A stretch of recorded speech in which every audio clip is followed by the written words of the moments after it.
కొంతమంది విశ్వాసుల దగ్గరికెళ్ళి యేసుక్రీస్తు ప్రభు గురించి చెప్పండి అంటే, వారు చెప్పే విషయాలేంటంటే, యేసు ప్రభు ఆశీర్వదిస్తాడు, యేసు ప్రభు స్వస్థతలు చేస్తాడు, యేసు ప్రభు జాబ్ ఇస్తాడు, యేసు ప్రభు దగ్గరకొస్తే పిల్లలు పుడతారు అని ఈ టెంపరరీ థింగ్స్ గురించి చెప్తున్నారు. కానీ మనం ఇదే విషయాన్ని బాప్తిస్మ ఇచ్చే యోహాను గనక అడిగితే ఏం చెప్తాడో తెలుసా? యోహాను సువార్త 1 అధ్యాయం 29 వచనం. మరునాడు యోహాను యేసు తన యొద్దకు రాగా చూచి, ఇదిగో లోక పాపమును మోసుకొని పోవు దేవుని గొర్రెపిల్ల.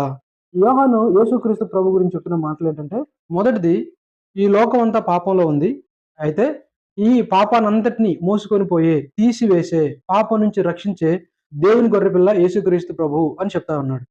యేసుక్రీస్తు ప్రభువు ఈ లోకంలో ఉన్న ప్రతి ఒక్కరి పాపాల కోసం ఆయన బలిగా అర్పించబడ్డాడు. ఆయన రక్తం చేత ప్రతి ఒక్కరికి శాశ్వతమైన రక్షణ అనే విషయాన్ని మనం చూడొచ్చు. చాలా మంది దృష్టిలో ఈ టెంపరరీ థింగ్స్ ఇంపార్టెంట్ అయితే, యోహాను దృష్టిలో, దేవుని దృష్టిలో మన పాపాలు క్షమించబడటం చాలా ఇంపార్టెంట్. నిజంగా నీ పాపాలు క్షమించబడ్డాయా?